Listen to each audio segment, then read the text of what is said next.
if you would just pass them along, that would be great. Any extras, give you the when you're done. You don't want one, don't take one. I'm a cameraman at this point. We'll give up. Yeah, sounds like The teacher was like, I'm sending you to the G, whatever, disciplinary, whatever. Yeah. what high school do you go to? I go to the school. Oh, what other announcements? There are a couple. Oh, I have it. One announcement is, I haven't put up the solutions to worksheet, homework 3, my apologies. I'll put them up today, a little later. One problem was new and I just had to work it out for you, they hadn't got it Yeah, third right. one. So that'll go up. Cool. Anything from last time Okay. that's on your I like this one minds? Anything at all? Could you go over the concept of the particle in the box? Yeah. So the plan for the day then, there were a couple quiet comments down there. I'm going to begin with a quick review with 2 pictures of what we did last time. I then want to take a look at the worksheet and the particle in the box, because it actually makes some points I didn't make in class, they're kind of important. And we'll start with that, and then we're going to proceed, thank you very much, with where we left off, which was the 2D particle in a box. And I'm going to teach you a new mathematical technique. And yeah, we'll go from there. I think we're going to get to the free particle today. I don't know if we'll get to tunneling. Probably. We'll see. So that's the plan.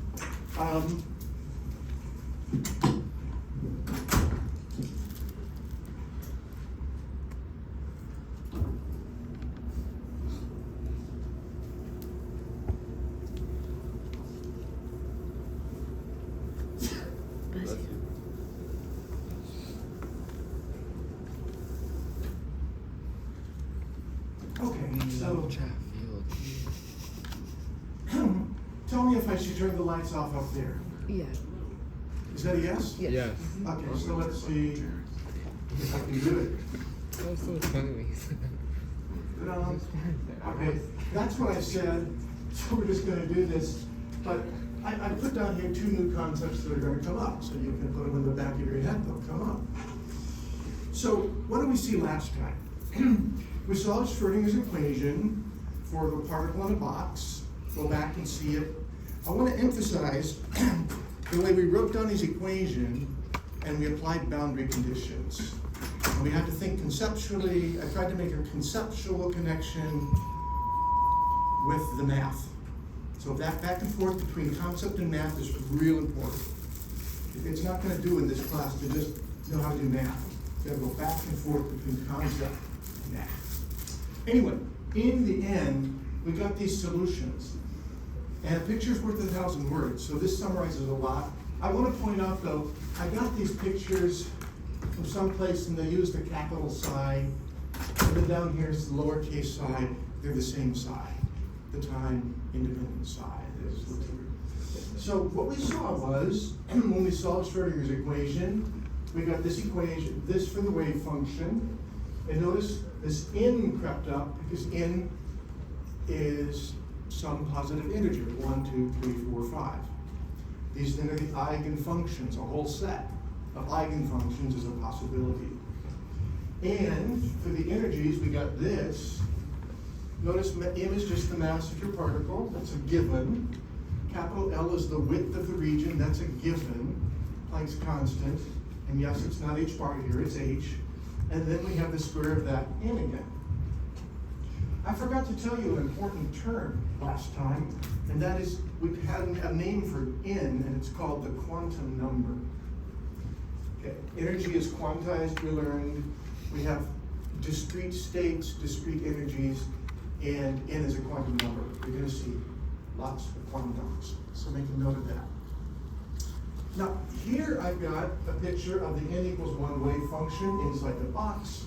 There's a half wavelength, n equals 2, a full wavelength, n equals 3. We saw that before. This is the corresponding probability density. Now, up there, I don't like what they did. I should edit that because it should have absolute values. We know that. Oh, in this case, psi is real, so psi squared is fine, but in general, it would be the square modulus. Anyway, that's what we get. Notice everything's positive here. Square of Now, another word that I forgot to mention Yes. is the word, I hope you guys can see way over here. That's like just a No. notation. Because remember, it's Any the place square where the modulus. wave function is zero, any value of x for which the wave function is zero, we call a So it's a little node. different. So when we have imaginary. Okay. complex. Who imaginary numbers are imaginary? What do you even use it? We do use it. It's used in electrical engineering. So, right here we have a node, right? That's a node Okay. at L over 2. Upstairs, we have two nodes at L over 3 and at 2L over 3. And the funny thing about a node is that you see it both in the wave function, and of course you see it also in the probability density. At a node, Can you bring there's any zero noise here? probability of finding the particle. Right, the probability density is zero, so you can't ever find the particle at the node. So nodes will turn out to be important to us as we kind of think through concepts, so just make a note of it. Sorry, a note of that. Then, as far as, that was the wave function, what about the energies? We've got the formula. Here, I've got the energies stacked, one upon the other. So here's the lowest energy. Now, this is the energy, of course, it's in units of h bar squared over 8ml squared. So n squared is 1. And here, oh, this is n is 1, n is 2, n equals 3. So if this is the lowest energy, this is 4 times the lowest energy because of the n squared. 2 squared is 4, 9, 16, 25. So we saw energy levels are quantized, which is to say they're discrete, and of course they're not continuous. And notice also in this case, as you go up in energy, the levels get spaced farther and farther apart. That's really the result from last time. Any questions? The next thing I want to show you is a way that we kind of combine our graphics. So it's just about pictures. Oh, it's gonna drive me crazy. So again, we got the three lowest energy wave functions right there. And notice I've plotted psi along the x-axis. Fine. 3 different x-axes. We'll often put those all into one plot. And this plot, we kind of stack all of those. And so I just want to be completely clear about what this means. The dotted line in each case is for plotting the wave function. So I've kind of raised the x-axis up for each of my wave functions. And the way where I place the dotted line is really for the energy. So you can think of the vertical axis as representing energy on one side. That's where that is. And then I can plot the wave function also for n equals 1 here, 2, and 3. So it's a lot in one plot, that's what I said. Stack them up, a lot of information. We'll do this again and again. Yeah. So if we're stacking like the wave functions, is it like just one wave function, just changing the quantum number, or could it be like different wave functions like this showed in your Now, we generally do this when we're showing the various different eigenfunctions of one particular solutions, for one particular differential eigenvalue equation. Okay. We don't mix them that way. This shows the energies and the wave functions at the same time. That's the whole time. Okay. So I'm done now with the 1D particle in a box, and I want to go on to the 2D particle in a box. I'm going to go to the board in just a second. I just touched on it last time, but these pictures are kind of more helpful. So we've got a wave function, and we said that the potential energy is 0 inside the box, infinite outside the box. Okay. And so that means potential energy is 0 when x is between 0 and L1. In the notes I call this Lx, okay, but L1 or Lx. I like Lx better really. And when at the same time y is between 0 and L2. So the particle is described by this wave function that depends on two variables. And the Schrodinger's equation then becomes this. Maybe I'll look at the bottom first. Maybe this is good. This is the kinetic energy operator for the x direction acting on psi, and this is the kinetic energy operator for the y direction acting on psi, and then this is the total energy. So I can rewrite that this way. And this then is the total energy operator. It has the x and y components combined. So I presented this as the solution last time, and you can see how close it is to the 1D example, right? You've got sinusoidal factor here for the x direction, and a sinusoidal factor for the y direction. You've got a normalization constant that really is just the product of the two individual ones. You know, it looks very familiar. And you've got an energy. Now notice we have two quantum numbers now. Quantum number for x direction motion and a quantum number for y direction motion. So it's generally true. If you go from 1D to 2D, instead of having one quantum number, you will now have two. So I want to show you where this came from. So I'm going to just do that.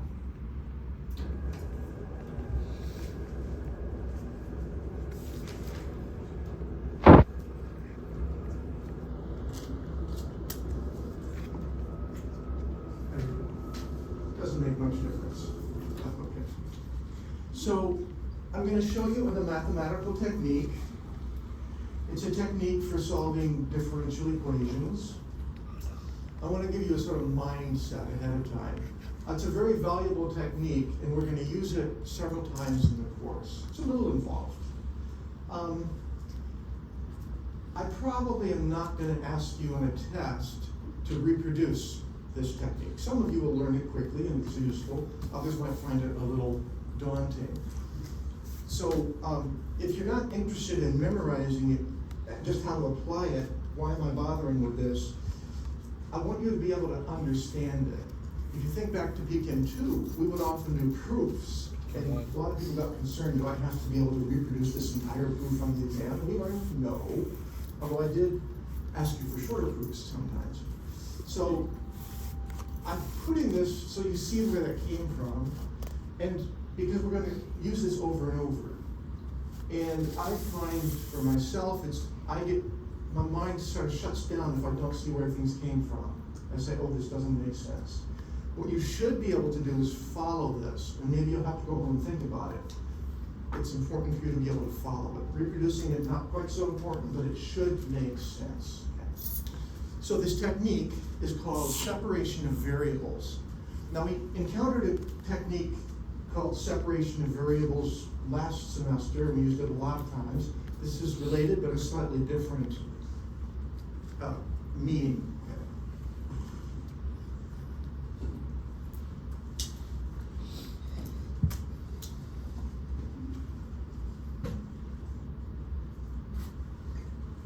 And I'll tell you right at the get-go what we're going to accomplish with separation of variables. We're going to begin with a partial differential equation. Remember, we had the partial with respect to x, and we had the partial with respect to y. Actually, the second derivative with respect to x, and the second partial with respect to y.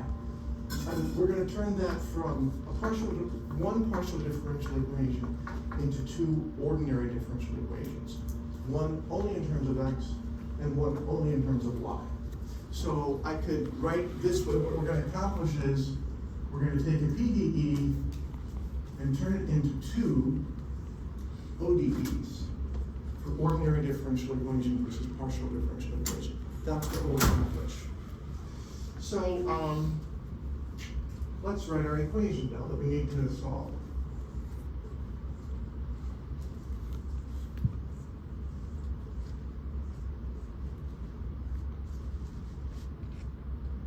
Yeah, this is fine.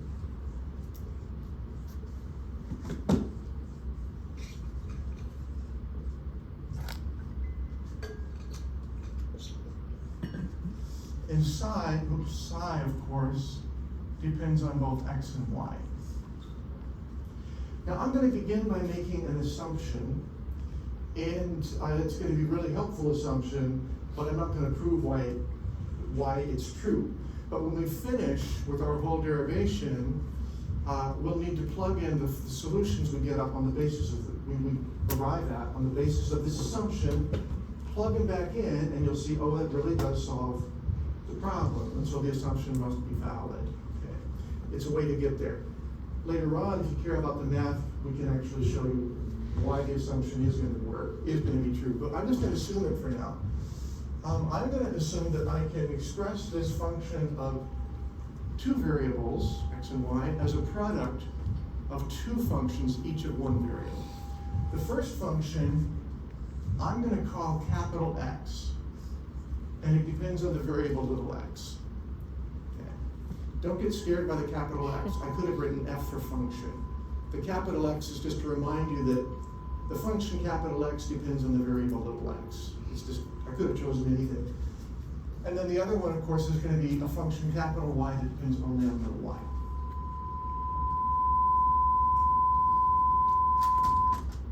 Okay. So let's substitute this in here. See what we get.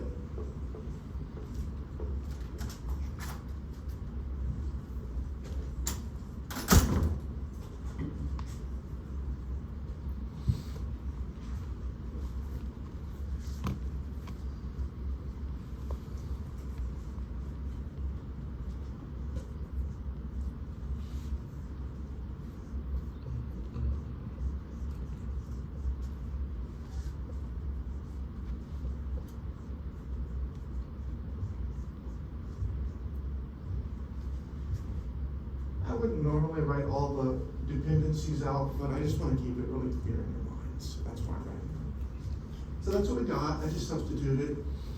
I want to rearrange this so that we can think about it better. Notice that this partial derivative only depends on x. And notice that capital Y only depends on y. I can take the x out, the y out in front, capital Y out in front. Over here, for this analogous reason, I can take the capital X out in front. Okay. So let's do that.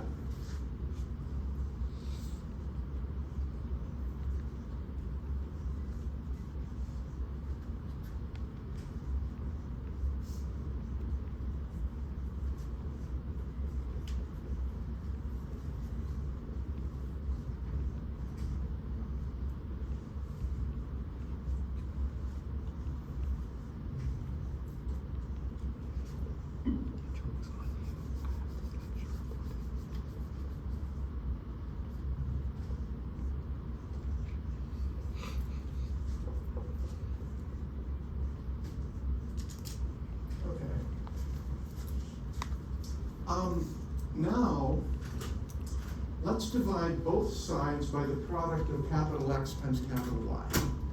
On the right-hand side, of course, you're just going to get E, because I'm dividing by the product of two functions. Now, let's think about what happens over here. If I divide this by capital X, capital Y, notice the capital Y part's just going to cancel. And I'll be left with 1 over capital X. So this much needs to make sense. So we're going to get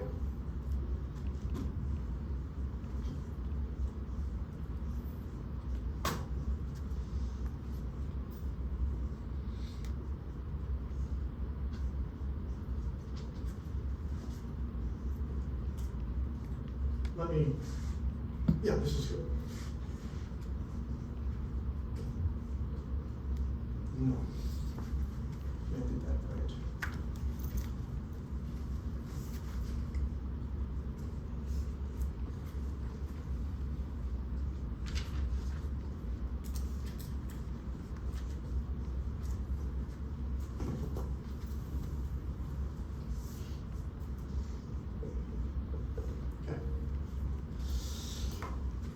Now the next, first of all, are there any questions so far? This needs to make sense. Now the conceptual question. I'm going to ask myself, how will each of these terms vary? There's a term, there's a term, there's a term. How does each term vary if I allow little x to vary and if I allow little y to vary? So let's start with thinking about little x, the coordinate little x. I'll ask a stupid question. How does capital E, which after all is just a number with units, how does it vary if you vary little x?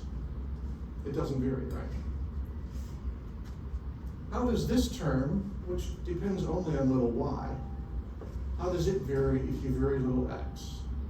It doesn't vary. Now, let's think about this term. You see dependence on little x in two places. How does it vary if you vary little x? Not obvious, right? But let's think about this. Whatever this is, if you subtract this, you get that. And these two things don't change with x, little x. This, therefore, cannot change with little x either. Weirdly enough. Therefore, this is equal to a constant. Because all it depends on is little x, and yet it doesn't change with little x. Therefore, it's a constant. And we can say, okay, this is equal to some constant. I can call the constant anything I want. I'm going to give it a suggestive name. This is just a constant. I'll even write that down below. And we're going to call the constant E sub x. Okay, we're done thinking about what happens when little x varies. Now let's think about what happens when little y varies. Same idea. When you vary little y, E doesn't change. When you vary little y, this can't change because this only depends on little x. And therefore, even though this looks like it varies when little y varies, it's got to be a constant. Because that's a constant and that's a constant when little y varies. So this is some constant. I can give it any name I want. I'm going to call it E sub y. Now you begin to see why I gave the constants the names that did. E sub x plus E sub y then equals E total, or E. Any questions so far? Notice I now have two equations. This is equal to that, that's an equation. And this is equal to that, that's an equation. So let's write down the equations.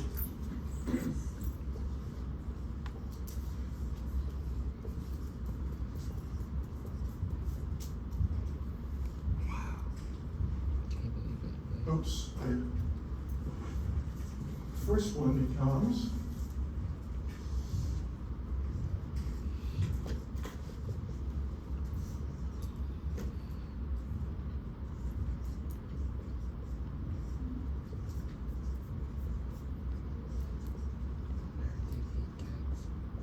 that's the first equation, right? Now a couple of things. Notice there's only one variable, that's little x. Okay. Therefore, I really can replace these partials with normal derivatives.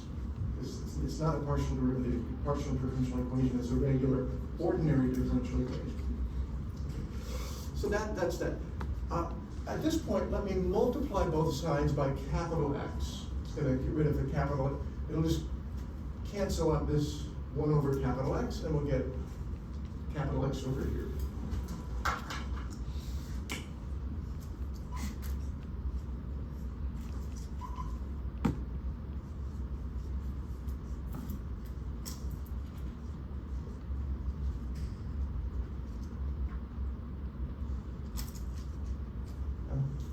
Writing things wrong. Px squared.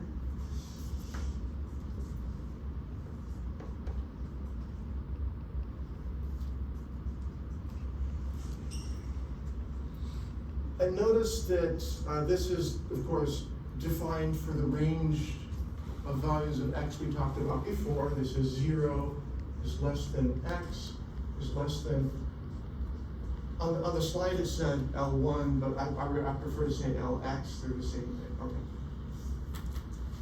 Does that look familiar, that equation? Yes. Isn't that positions? This is the one-dimensional particle in a box equation, right? Okay, I've used the symbol position X operator, instead of the isn't it? symbol psi, but I can call this whatever I want, psi of X, right? I don't want to call this psi because really the wave function in this case depends on the two variables. But this is the same thing as, this is analogous to the equation we had before. Isn't that the position operator? What's position operator? That's position? Right? We already know the solutions. Yeah. We know those sine functions. We know the energies too. That one. So the solution to this then is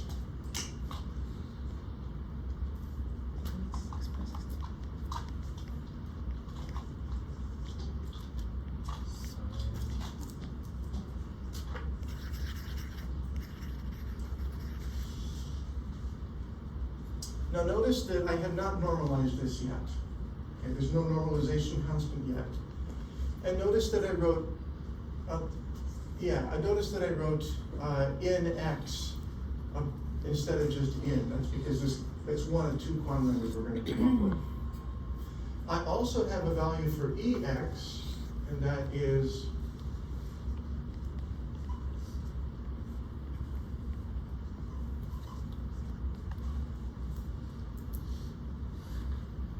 that.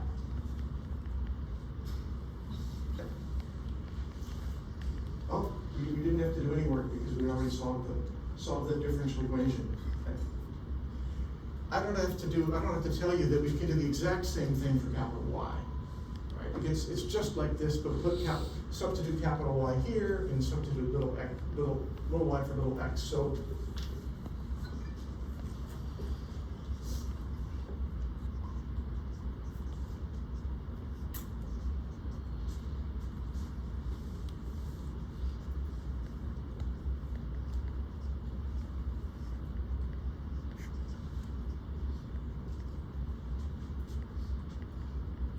we solve the problem.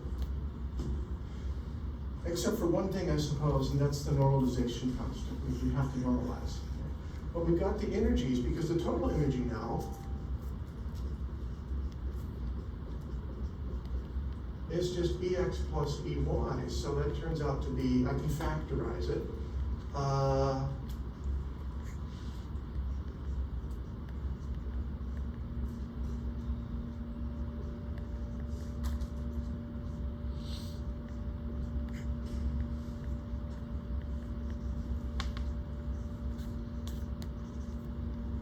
It's just this plus this, but notice that h squared over 8m is a common factor. So I factorized it out, and we got this. Notice we have two quantum numbers.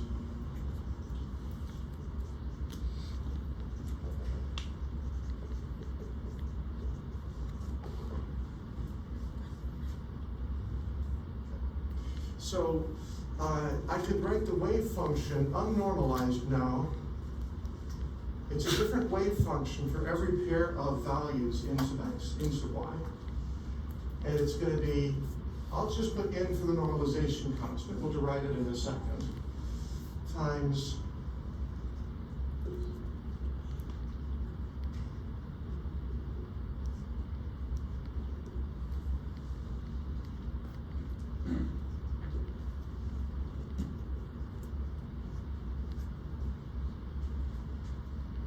that's it.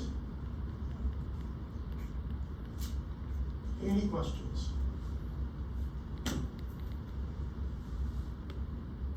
Let's dwell on the energies for a second. I'm going to want to also draw pictures of the wave function itself, but it's in 2 dimensions, it's better just to show you slides. But it's not hard to draw a picture of the energies. So I want a good big space to do that. So I think I can carve out a space right here.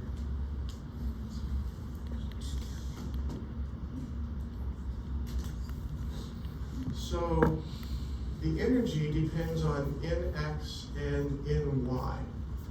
So what I'm going to do is write just Nx and Ny as an ordered pair. And that will tell us, what we need to know. So the lowest energy is going to be for Nx equals 1 and Ny equals 1. So what are we going to get? No, I want to make this simpler. I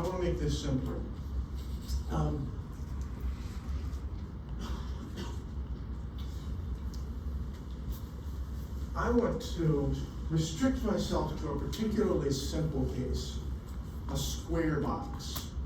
So let's suppose that Lx is equal to Ly, and we'll just call that L. That's a square box.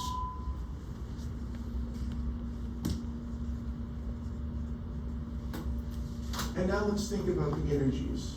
Okay. So the energy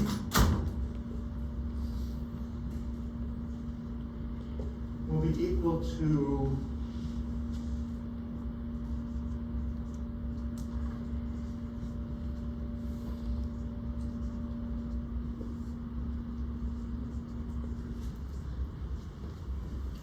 it's like this, except Lx and Ly are the same thing. So it gets particularly simple when we have a square box. So let's write the energy in terms of, this is really energy divided by, if you want to say, h squared all over 8 ml squared. So the lowest energy level, then it'll be n squared plus ny squared times these units, right? So that's 1 squared plus 1 squared, that's 2, right?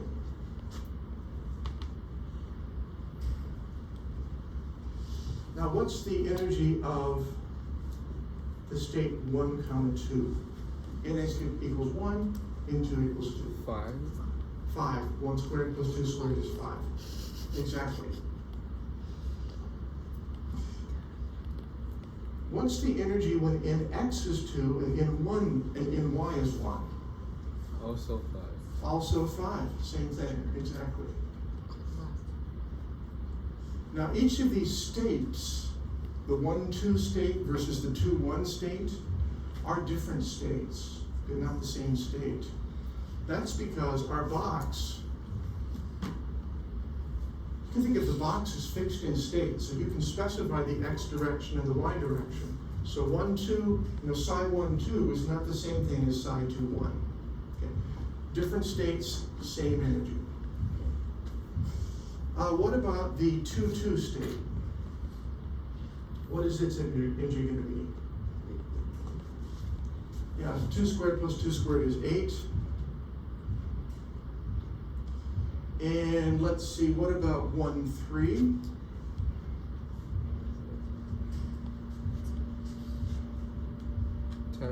10. 1 squared plus 3 squared is 10. What about 3, 1? Same thing. We don't have to go too much farther. I think that's far enough, okay? We have a special term when two different states happen to have the same energy. We say those states are degenerate. Okay. So these two states, 1, 3 and 3, 1, different states. Remember, state is the same thing as wave function. Different states, different wave function, same energy. We call them degenerate. We'll even speak of the degeneracy. So if there's only one state that has a given energy, we say it is non-degenerate. If there are two states, it's doubly degenerate, or the degeneracy is 2. If there are 3 states with the same energy, triply degenerate, degeneracy equals 3. Right now, this feels like a little factoid pull out of space. Okay, I can call anything a name, but it turns out it will be significant, so make a note of it. So these are degenerate states, and these are also degenerate states. The degeneracy is 2. Now, I want to introduce another term. When the energy has a particular value, we speak of the energy level.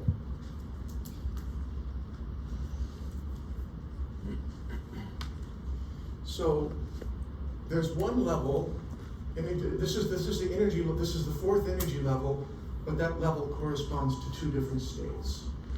So distinguish then the word state from the word energy level. They can be different things. Little terminology.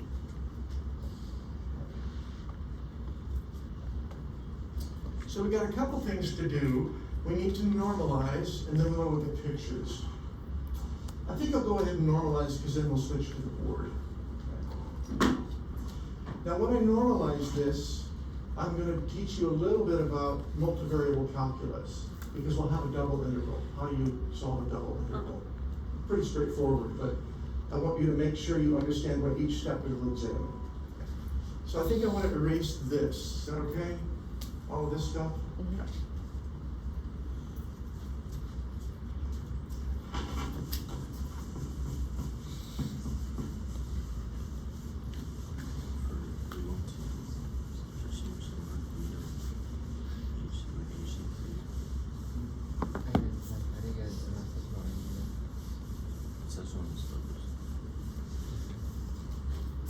So,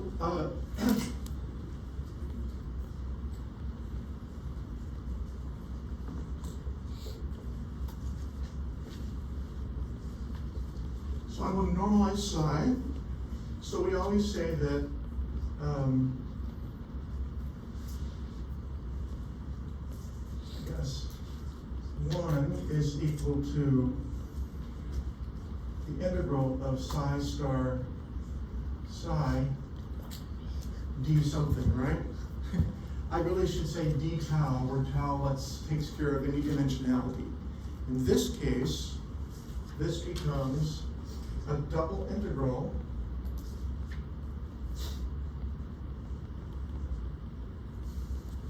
over y equals 0 to ly, and x goes from 0 to lx.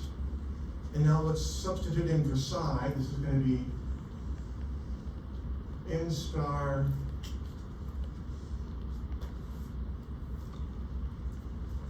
Wait, why is double integral? well, let's put it this way. Yeah. Why is it double integral? X and Y. X and Y? Okay. Yeah.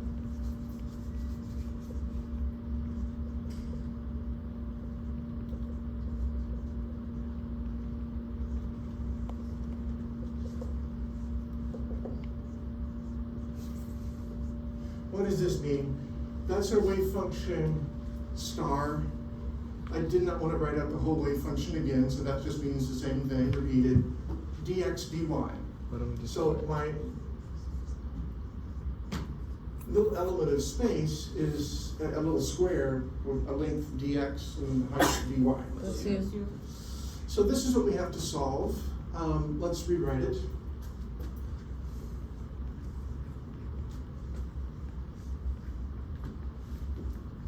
Technically out in front we have n star n, but our functions are real, so n will turn out to be real. So I really, in this case, I can just write n squared equals, not equals, times this integral, two integrals,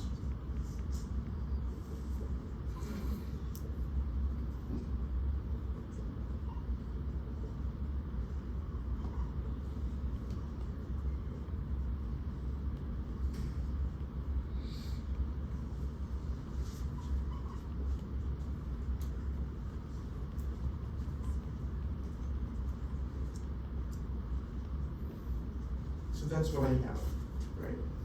Each of the signs gets squared. I'm going very slowly because I just want each of the steps to be clear. Now notice this integral, this is the inner integral, let me circle it. The inner integral is only over x. So I've got the dx here. And notice it's a part that's a function of x times a part that's a function of y. The part that's a function of y is essentially untouched by this integral. It's as if it were a constant. So I can actually take this part out in front of the x integral. Okay. So what happens when I do that? let's just put the 1 over n squared out here. I just divide it by n squared, 1 divided by n squared is 1 over n squared. And that gives me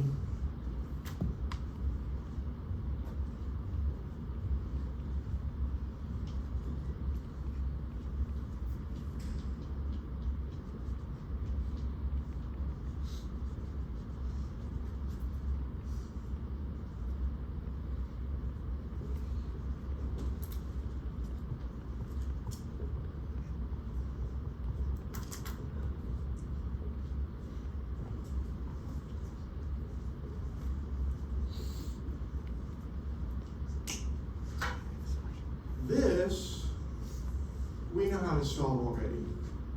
And that's an integral we can solve.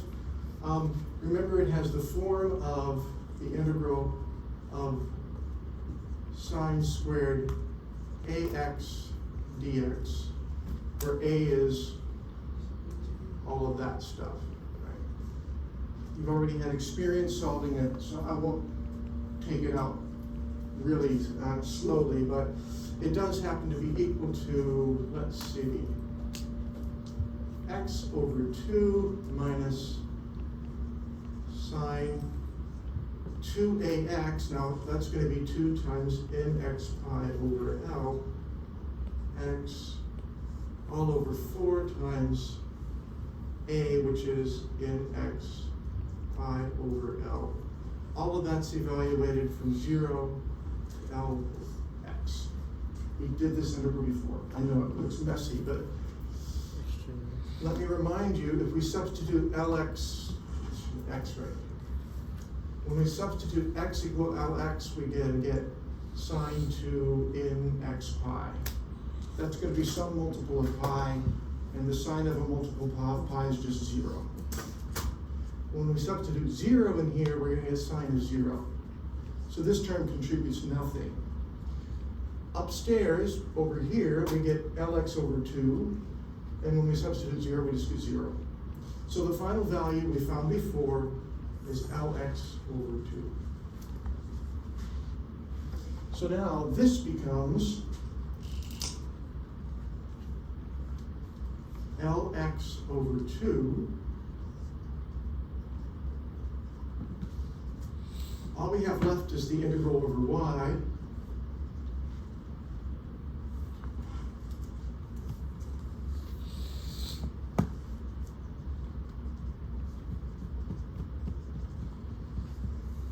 Of that dy.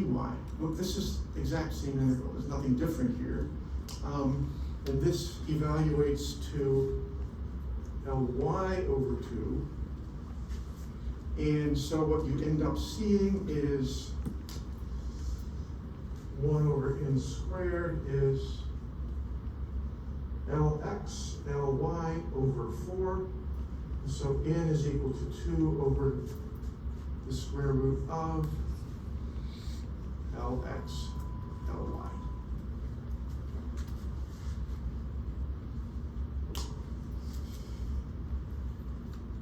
Questions?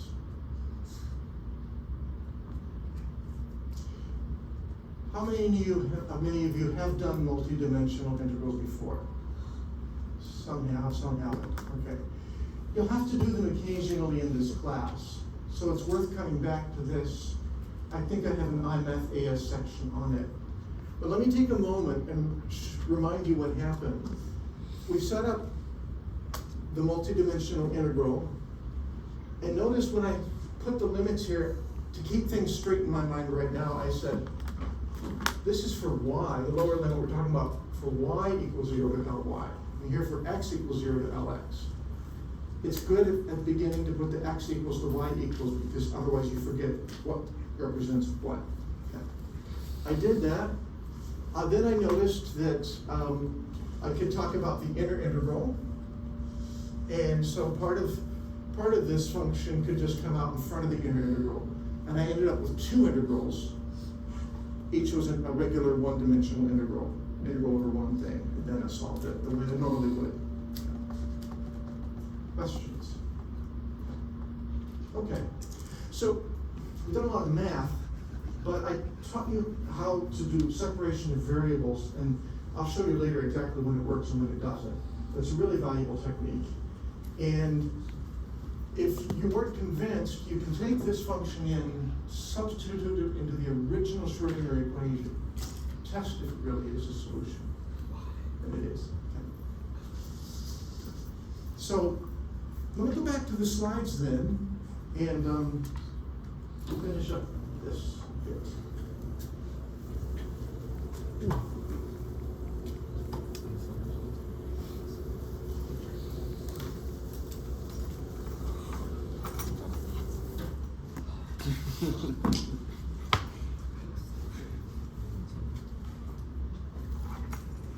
Okay, we did this. We solved this. We have two quantum numbers. Now they're in one N2 instead of in X and Y. This talks about what separation of variables does. Yeah, I went through this. This just tells me what we did. Okay, I want to visualize the solutions. And I'm just going to show a couple of solutions. This is for the 2-1 state. So I've got actually two different ways of depicting it. One is with a topological map, and another is the surface in space. Here is the x-axis. It says x divided by capital L, therefore it goes from 0 to 1. And here's the y-axis, or y divided by L, therefore it goes from 0 to 1. So, yeah, you get these things in space. So it's got this big bulb over here that's positive, and then this big bulb down here that's negative. Now, why do they call this Z? I don't know, because it really is psi. This is your wave function psi. The same thing. We call it capital Z. It's just psi. So it's got positive regions and negative regions. Now, here's the topographical map, and it's a little easier to look at in some ways. Notice that if I think about fixing x and just moving in one direction in y, like that, notice I go up and then I go down, right? Well, I guess here I shut it down, it's just going down. Or I guess if I'm over here, do the same thing. I'll go up and then I'll go down. It's half a wavelength in terms of y. Think of a cross section just like that. 1/2 wavelength fit in the y side of the box, and so y equals 1. That makes sense. What if we take a cross section, we're going to hold y constant and let x vary? That's like going from here right across like that. Then you're going to go up in terms of x, and then you're going to go down in terms of x. 2 half wavelengths, 1 full wavelength. Well, base of x is 2, that makes sense. So it's kind of fun, I think, to visualize these. N equals 2 dimensions is about as far as we can go and still be able to make pictures, but at least we can do it. So now you can see there's the 1, 1, here's the 2, 1 we just got done talking about. Here's the 2, 2, looking like that, kind of topographical. And I guess, oh yeah, so red is positive value of the wave function, and blue, whatever it is the negative value.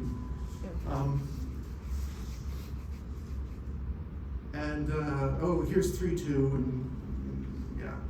There's the wave function itself for 3, 2, and here's the probability density for 3, 2. So, for what it's worth, you can make measures. Beautiful. We did that. So, I guess, if we talk about new concepts, we got these from L equals 1 and L2 being the same, our square box. We met the concept of an energy level and the concept of a state, and so they're not the same thing quite. And we met the concept of degenerate or degeneracy. It's the new stuff. There is a worksheet on degeneracy. It's not due on Monday, it's due on Friday. Originally I had it due today, but then we didn't get that far last time. But it's worth doing. If you work through it, you'll learn some more stuff. Maybe I'll introduce it later, but I think it's clear enough. Questions?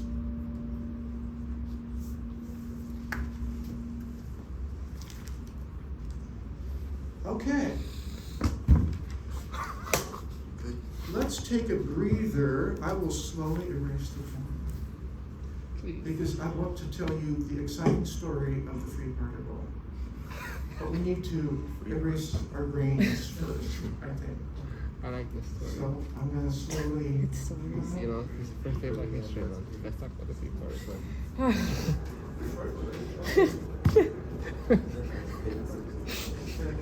Go, take a nap. He's wiping the book slowly. Take a nap.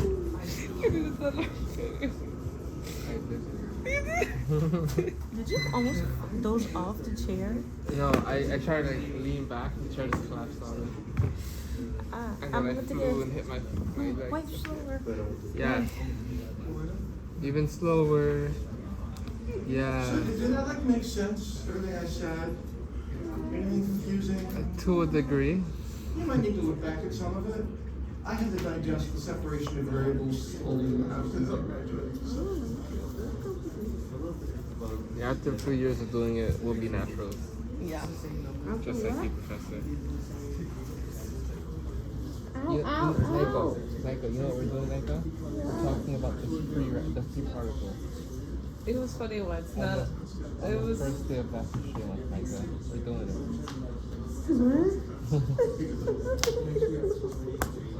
20 once, not 28. That's so funny, that Naiko.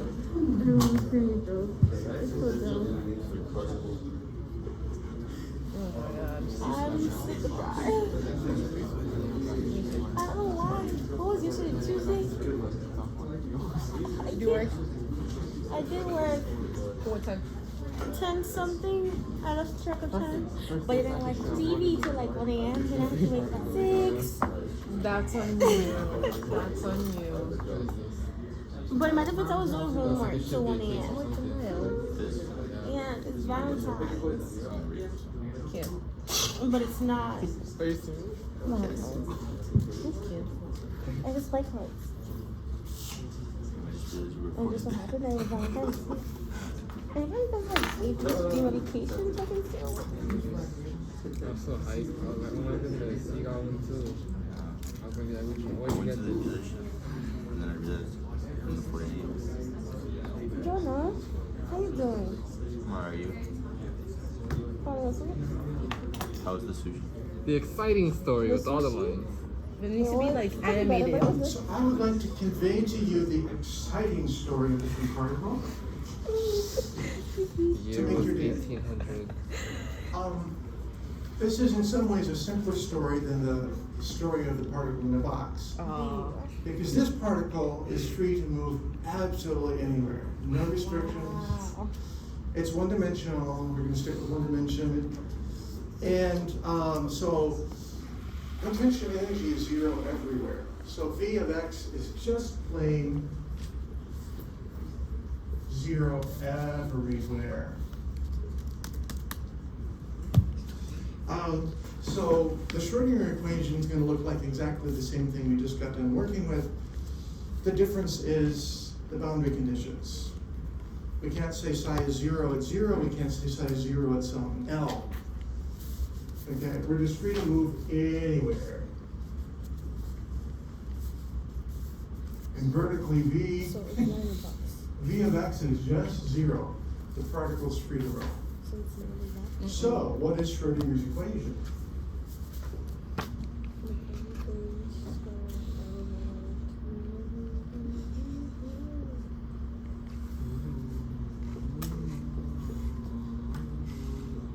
That's Schrodinger's equation. Notice there's no potential energy because it's between 0 everywhere.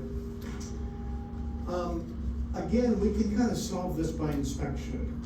We just have to search our brain for functions psi that will satisfy this and be eigenfunctions. And actually, we already know a couple, right? So sine of x, sine ax, if we substitute that in, we're going to get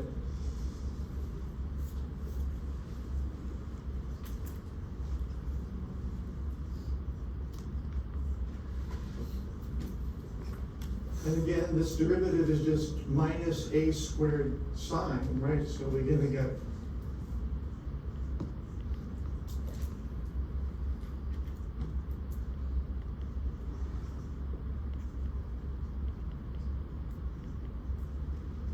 And so this is simply the eigenvalue.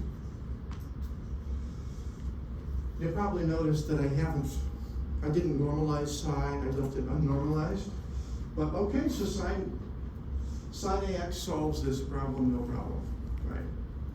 And so does cosine AX. Those are both eigenfunctions, okay. But there's kind of a problem if you start thinking conceptually. I'm going to even get rid of the Vx. This is, it can go anywhere. Now suppose that I start my particle and I kick it, okay, which is a cruel thing to do, a particle. Boom. It starts moving, right? With some velocity. Does that velocity ever change? No. No. It just keeps going, And forever and ever. There's no wall it can hit and bounce off of. It never comes back. It just keeps going. So the velocity never changes. It's always the same thing, and you would expect, therefore, if the velocity never changes, then the wave function really should be an eigenfunction of the momentum operator. What happens if I evaluate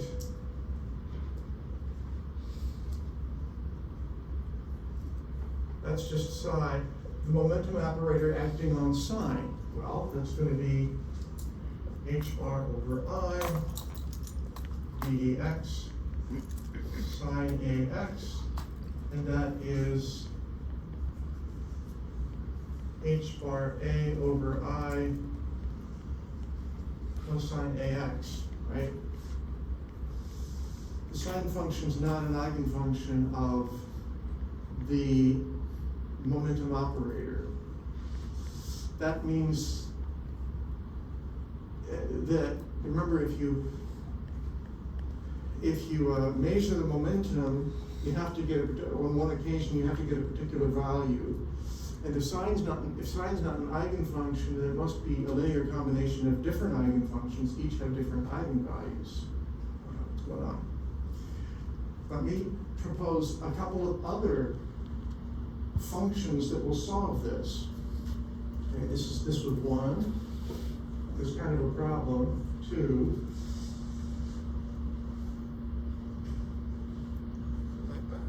E to the ikx is going to solve this, and we define this as psi. Let's show that by plugging it in. It'll solve the Schrödinger equation.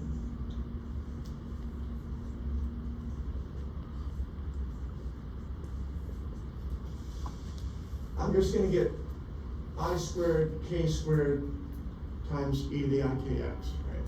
I squared is -1, cancels the -1 here, so I'm going to get h bar squared k squared all over 2m e to the ikx.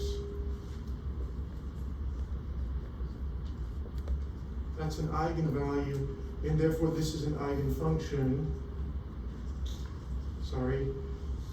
of the kinetic energy operator, of the Hamiltonian, right? So this e to the ikx is a third solution to Schrödinger's equation. Okay, what's the momentum if psi is equal to this? What's the possible values of the momentum? Well, let's check it out.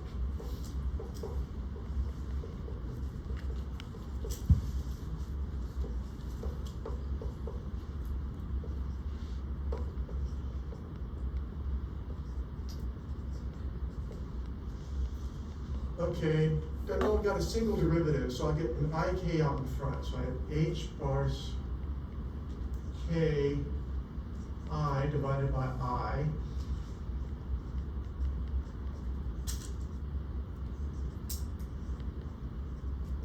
Okay, hey, e to the ikx is an eigenfunction of the momentum operator, and this is the eigenvalue.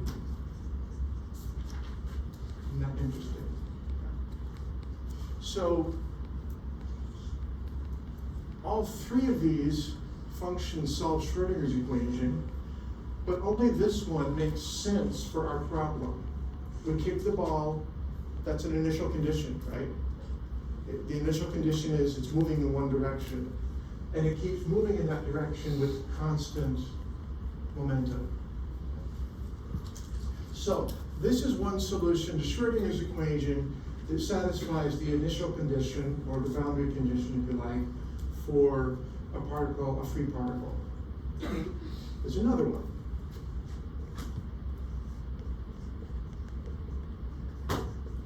E to the minus ikx. And if you do the same story here,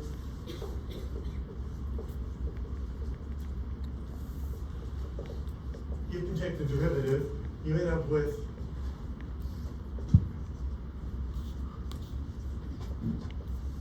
the same eigenvalue except it's negative. And that kind of makes sense.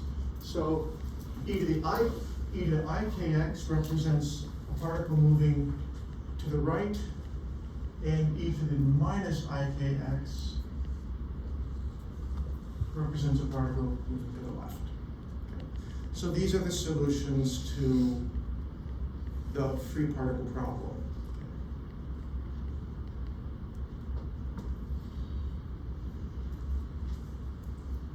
Couple things I want you to remember. Remember that h bar k, remember that e to the ikx is a wave function for the free particle, and so is e to the minus ikx. And remember that h bar k is an eigenvalue of momentum. And this may seem funny, how can h bar k possibly represent momentum? What's that mean? Well, the units actually make sense. Let's think about it. What are the units of k? 1 over meters or something? 1 over meters. You're actually right. And how did you come to that conclusion?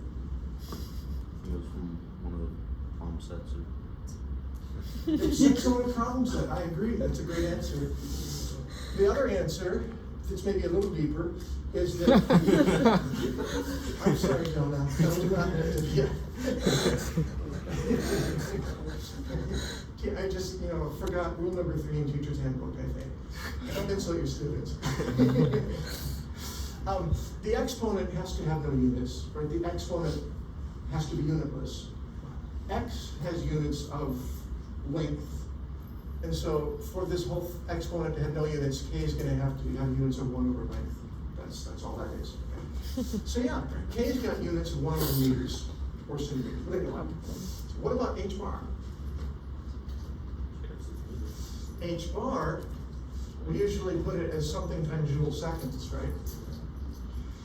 I always substitute kilograms, meters squared per second squared for joules, right? So this becomes kilograms, meters squared per second squared times seconds, because that's here. And now let's multiply by our 1 over meters.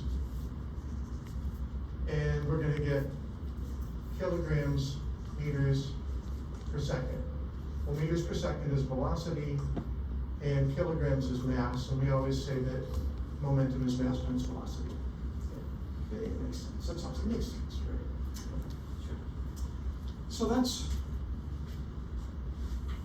mainly what I wanted to say. Any questions about that? Come back to one thing. What about the old sine function?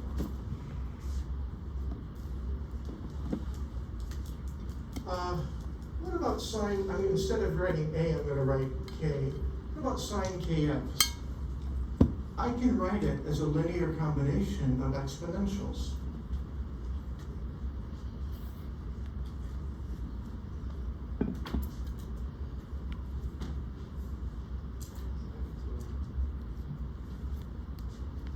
You might remember that from a problem set, or something we did in class.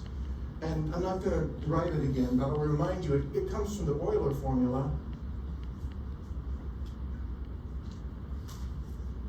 Euler, not Euler. Right, and then you have to form e to the ikx and then also e to the minus ikx rearrange. And you see that the sign, just as the complex exponential can be written as a linear combination of sines and cosines, you can turn it around, and sine itself is the linear function of sines and cosines, the complex exponentials. Well, why did I bother with that? Think of your particle in a box. Doesn't matter, it could be in the ground state, their wave function, that's the sine wave function, right? Physically, we think of our particles moving from one side of the box, and then bouncing and turning around and going to the other side of the box, back and forth infinitely. We're taking a time average. Okay. When we're moving in the forward direction, we're in an e to the ikx state, the momentum's that direction. When we're moving in the reverse left to the left, we're in an e to the minus ikx state. And we're averaging over all time. So sine turns out to be the linear combination of these two. Connection. Questions? So we've probably seen enough for today. Let me briefly summarize and tell you where we're going. I'll look at my watch first. Yeah. I won't introduce the next problem, which is tunneling. We're going to deal with tunneling on Friday. So last time we solved the one-dimensional particle in a box. Today I showed when you go to higher dimensions, you get a partial differential equation, but we can separate it into two ordinary differential equations, and each we've already solved. It's a regular particle in a box. We saw that the wave function in that case, 2D particle in a box, gets two quantum numbers. The energy gets two quantum numbers. Each of these is quantized, of course, discrete. We got the idea then that it's possible for two different states to be degenerate at the same energy. So we met the concept of degeneracy, and we'll come back to it. We saw then that we have to, in terminology, we distinguish between an energy level, right, and state of the system. Two states can have the same energy. So we saw all that stuff for 2D. Now if we go to 3D, it's just the same story. So the partial differential equation for a particle in a 3D box separates into three ordinary differential equations.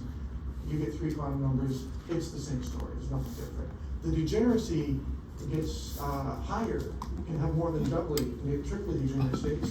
And on the worksheet, I think you encountered that. There's some questions that kind of ask you to conceptually go a little farther. You saw all of that. I then went back to what is in principle a simpler problem. You know, no boundary conditions here. The free particle, except that once it starts moving, it doesn't change its momentum.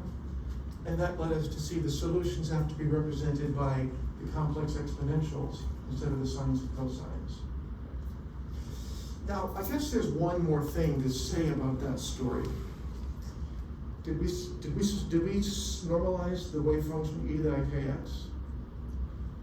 We didn't normalize it, right? I don't believe Well, let's so. do that. Yes. Okay, let's do that. Let's normalize it. Okay, so 1 is going to have to be equal to the integral I like chocolate. of psi star psi dx, right? And so we're going to say psi is equal to n, there's a normalization constant times e to the ikx, right?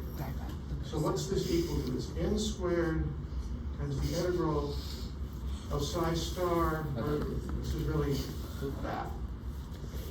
So we're going to get e to the ikx